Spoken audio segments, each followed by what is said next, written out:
Bom, farei agora breves comentários a respeito do livro O Seminarista, de Bernardo Guimarães. Este livro ele foi escrito no século XIX, tal como outras de sua obra, A Escrava Isaura.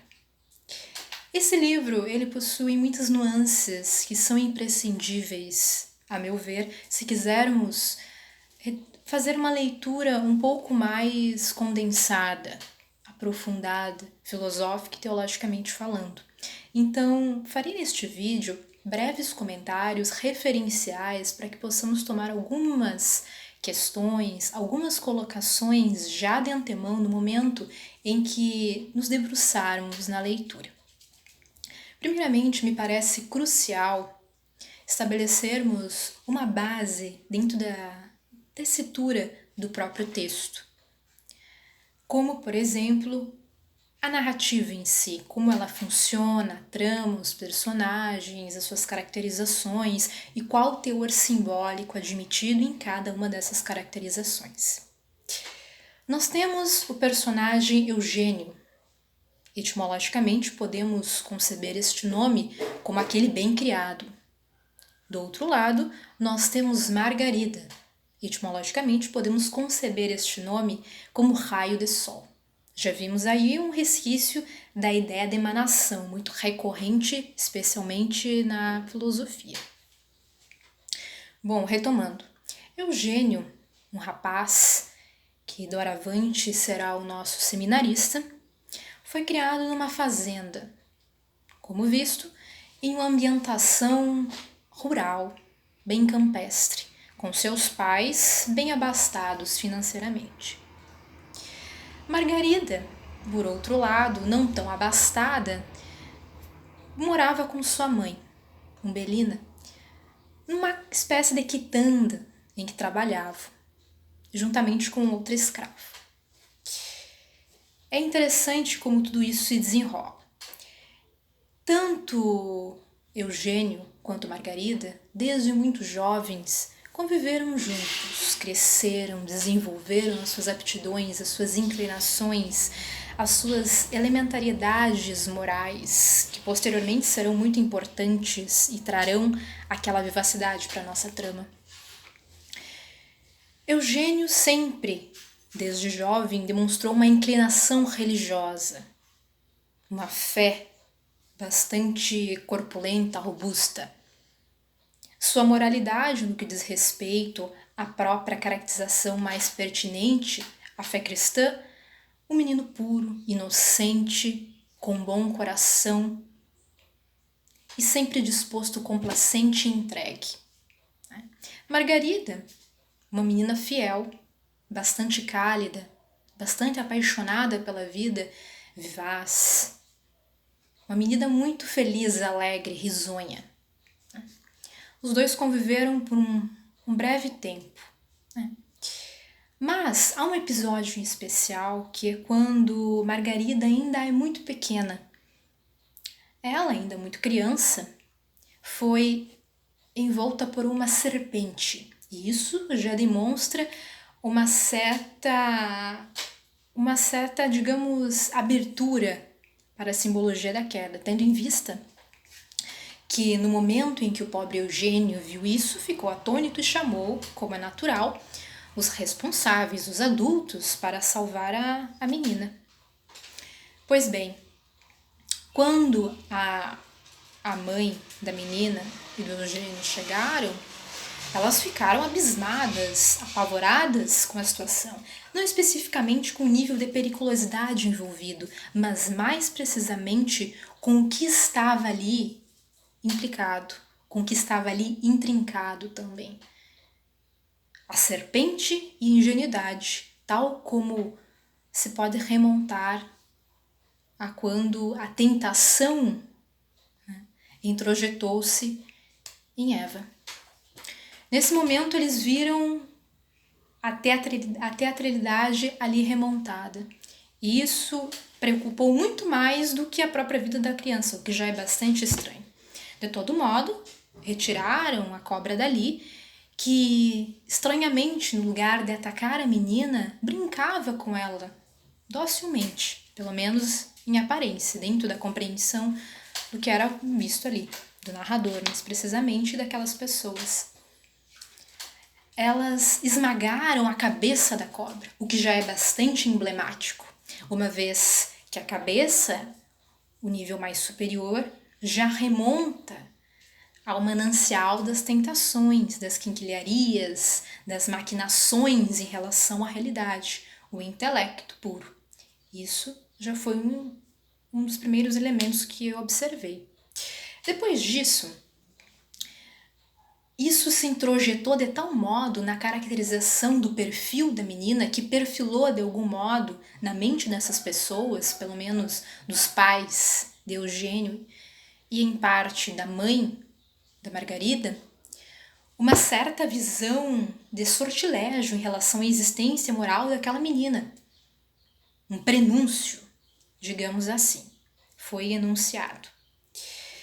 De todo modo, tanto Eugênio quanto ela viveram um bom tempo juntos, brincando, descobrindo a realidade, sempre na sua perfeita ingenuidade e inocência, estreitando os laços, fazendo promessas e juras que, em situações de maturação mais elevada, traria certas implicações, mas para ele isso ia naturalmente.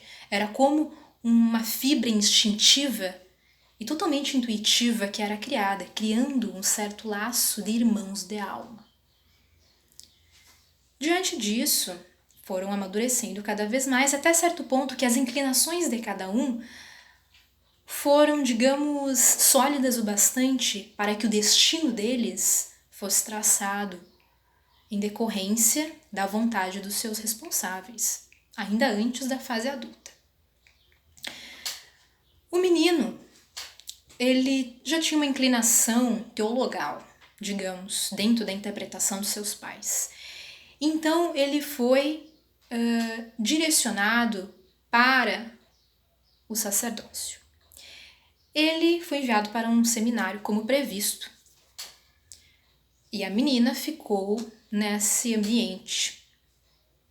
Evidentemente, criou-se um abismo, uma ruptura muito grande no que diz respeito à saudade, no que diz respeito às promessas que antes foram feitas e que nesse momento de maturação agora cintilavam aquele peso, que correspondia à realidade, que buscava se efetivar, como o fato de que ficariam juntos para sempre, estariam juntos para sempre.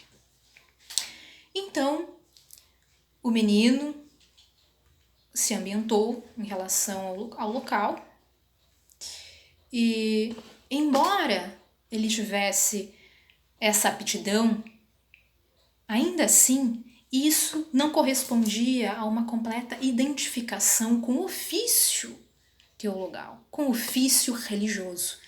E isso é um dos problemas que eu notei em relação à compreensão das pessoas crentes dentro do texto e do próprio ambiente mais institucional da religião, né? Porque eles não sabiam distinguir, digamos, a inclinação espiritual da inclinação para uma atividade laboral, que invariavelmente corresponde à atividade de um padre, de um sacerdote. Pois bem, o menino, embora gostasse daquilo, sentia ainda essa fissura, porque uma parte do seu coração, uma parte de sua alma, ainda permanecia com Margarida. Ele não entendia ainda, não distinguia, não tinha com total clareza, com total transparência o que se tratava.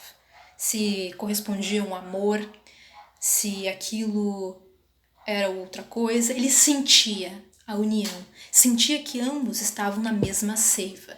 Que embora aquela ideia de que Margarida estivesse tal como Eva, dissociando e iniciando, prenunciando a queda da humanidade, ainda assim eles estavam em comunhão.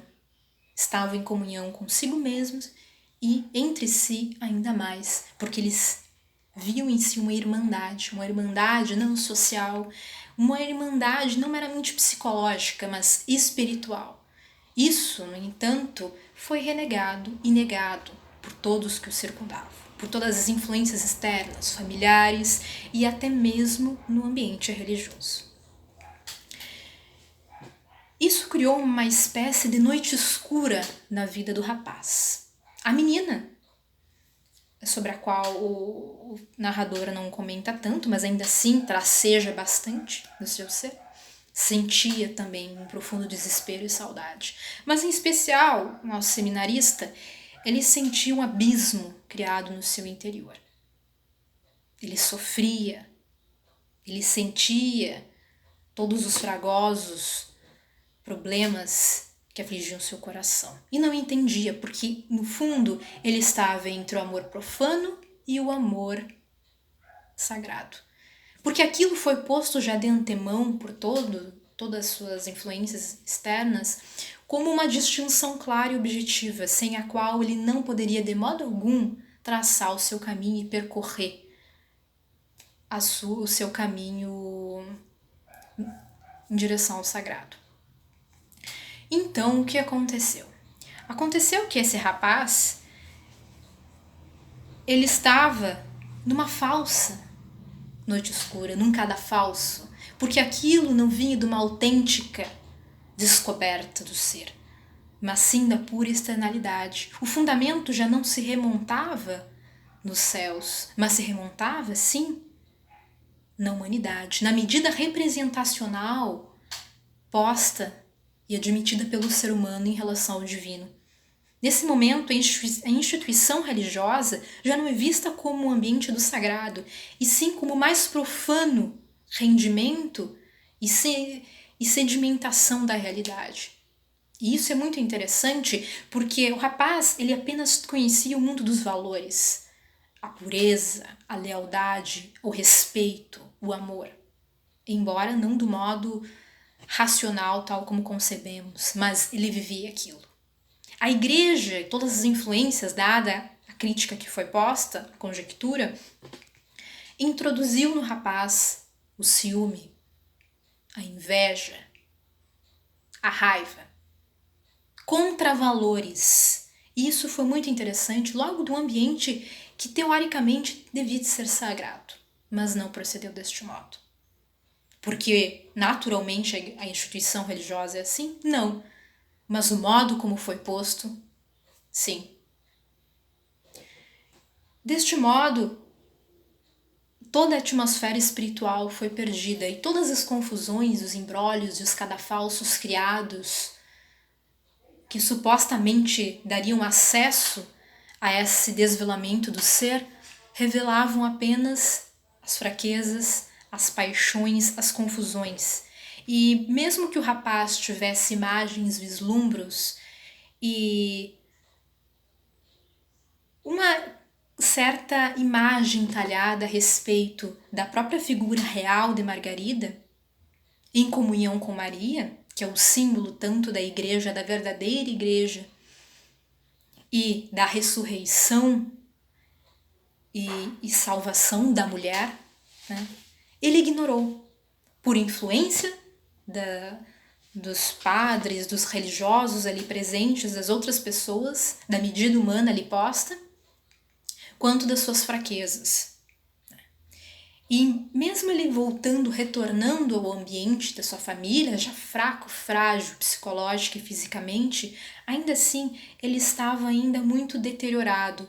E no momento em que ele viu a maturação da moça, de Margarida, aquele amor se solidificou, porque ele criou a forma que lhe era natural. Não apenas a inocência, mas o amor concreto, o amor genuíno. Afinal, como o próprio Bernardo Guimarães diz, por que dissociar o amor profano do amor divino? Por que isso? Nada mais, nada menos do que uma conjugação como se fosse um arquipélago da própria divindade. E isso é problemático. Claro que ele não disse desse modo, mas parafraseando mais ou menos a ideia, a noção. Por quê? Então vemos que o principal problema é essa distinção totalmente nebulosa. É importante fazermos distinções entre o sagrado e o profano, mas nunca construir categorias como se estivessem à parte. Elas possuem uma interdependência, uma inter-relação. Porque se eu não enxergo a concretude do outro, do ser humano, como eu conseguirei olhar para Deus? Porque a moralidade e a ontologia estão lado a lado. Nós não podemos simplesmente apagar uma em detrimento da outra, ou salvar uma em detrimento da outra.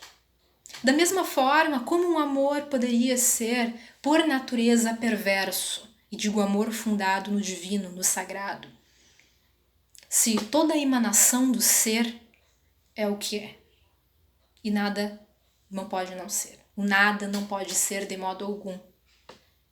Então essa é uma crítica bem enrustida, bem velada do texto. Mas essa indistinção que é posta, ela é muito nítida em vários trechos da obra. E é interessante que nessa segunda visita que o rapaz faz à sua casa, conhecendo novamente, ou melhor, reconhecendo dessa vez o afeto e circunscrevendo a imagem da moça, no momento em que ocorre isso, ele simplesmente nota a solidez do seu amor e todos os seus outros valores vêm à tona. Ele se põe à luz da compreensão do rapaz e da própria moça, que pelo simples olhar enxergam aquele espelhamento dos seres numa só seiva. O que é muito belo, mas também muito interessante no modo da construção da narrativa. O rapaz, ele constrói, na verdade, elabora, a palavra mais exata, elabora poemas. Poemas absolutamente instintivos, sem nenhuma preocupação estilística ou formal. Ele simplesmente emana aquilo que ele sente. E nitidamente aquilo, quando foi descoberto pelos padres, no momento aquilo foi visto como um modo de conspurcação, como se o rapaz estivesse sentindo algo ruim, negativo, algo malévolo, pecaminoso, sem nenhuma origem divina. E aquela imagem daquela moça, porque Margarida estava ali, o nome dela, ela foi posta como um étipo, foi posta como um símbolo bem universal em relação a essa necrose que é atribuída à figura da mulher muitas vezes. Mas o mais interessante é que nessa obra, nesse texto, que se recupera o que na Mariologia, mais expressamente em São Agostinho, que tem um livro chamado A Virgem Maria, pelo menos escrito a respeito, o que nesse livro mostra que Eva foi a primeira compreensão que se tem a respeito da figura da mulher. E Maria foi aquele momento de ruptura, salvação, o raio de luz que se pôs e desvelou todas as mazelas, desvelou e recuperou a integridade da mulher. Portanto, não há razão alguma, em termos teologais, dentro dessa interpretação, para condenar a figura da mulher. E isso é muito interessante, até porque recuperando aquele episódio de quando a Margarida era bem pequena, como aquilo maculou essa figura, mas porque ela tinha todos os atributos de uma boa moça, todas as virtudes de uma boa moça. E os desejos, as paixões que circunvizinhavam aquilo posteriormente eram nada mais, nada menos do que as frações naturais do ser humano. E nada daquilo tinha origem no pecado, na sujeira, em qualquer outro âmbito sujo ou puramente material, profano. É nesse momento, então, que se recupera essa intersecção entre o profano e o sagrado. E esse texto ele mostra isso nitidamente. Eu estou agora, assim, comentando não em partes cronologicamente o texto, e sim ressaltando os aspectos e as situações que eu considero mais pertinentes até para a leitura ser feita dentro de um processo mais refletido. Então, retornando,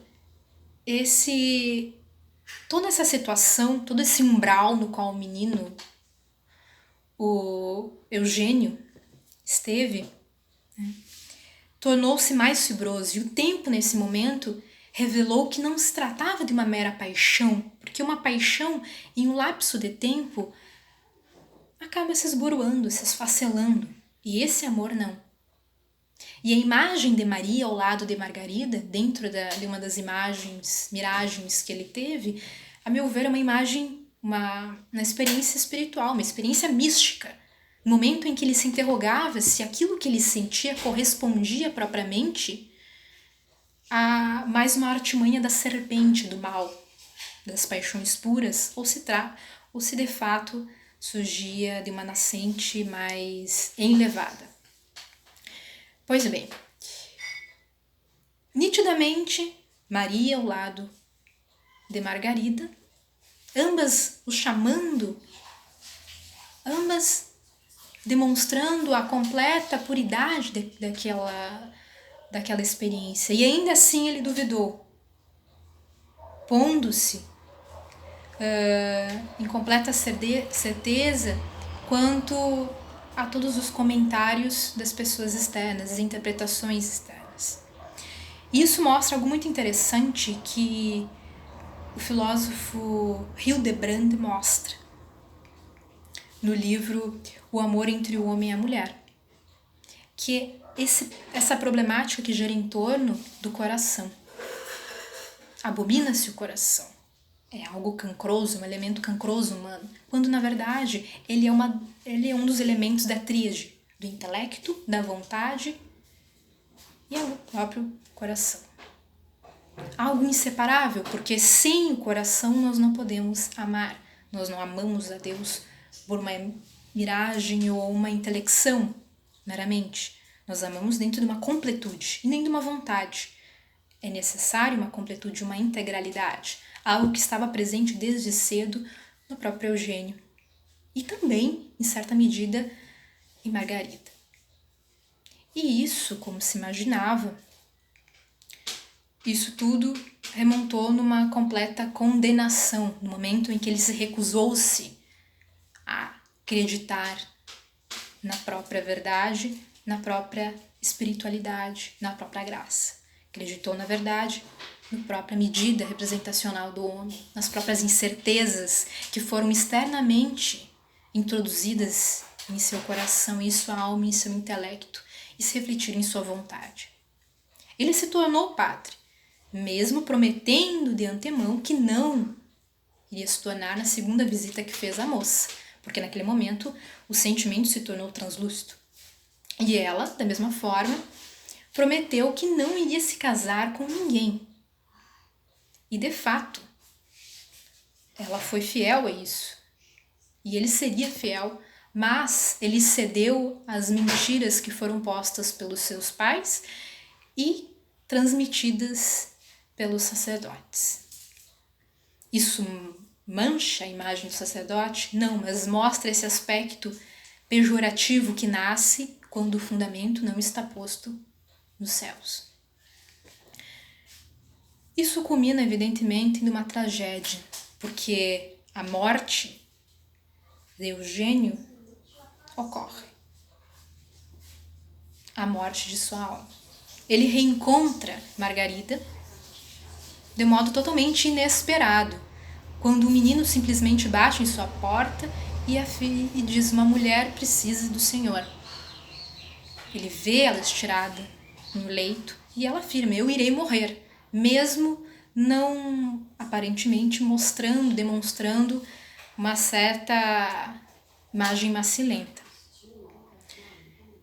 Ela afirmou: mesmo que não tenhamos ficado juntos, ainda assim somos irmãos. Afinal, a conexão deles era espiritual, acima de tudo. E ela foi fiel. E no momento em que ele soube que ela não estava casada, ele viu como eles estavam envoltos nessas artimanhas, nessas macerações, né? Nesses cancros que foram criados pelos outros. Né? E ela afirmando: eu irei morrer. Eis que um dia ele entra na igreja e houve as badaladas do sino, avisando correspondentemente que uma morte ocorreu. Então, no caixão, ele vê Margarida. Ela estava morta. Neste momento, toda essa realidade, todas essas confusões, todas essas problemáticas, esse catafalso inteiro, esse martírio, recai. E ele simplesmente joga a batina no chão. Ele joga a batina no chão e enlouquece. Ele perdeu a sua alma, enquanto a moça, a sua espera, mantendo a sua virgindade, a sua presa, a sua integridade, estava ali morta. Aí nós nos perguntamos quem realmente morreu, quem realmente sucumbiu. Eu sei que esses trechos eles parecem muito pontuais, parece spoiler na verdade, mas eu acho interessante, isso pode ser assistido depois, posteriormente. Ainda assim é importante remontar essas imagens, a imagem criada da queda através da Margarida e o desmantelamento dessa imagem, mostrando quem realmente ela era, que não aquelas miragens, que não aquelas falsas elucubrações, aquelas glosas maledicentes. E sim, ela tinha todos os atributos, as virtudes, tal como o rapaz. Trata-se não de uma crítica meramente social, mas uma crítica filosófica muito forte, não às instituições somente, mas, acima de tudo, às noções do sagrado, do profano e especialmente da comunhão do amor. Porque o que os separou não foi simplesmente um abismo real, efetivo, concreto, e sim um nebuloso abismo conjecturado através dessas medidas humanas finitas postas em relação ao eterno, à divindade. É isso.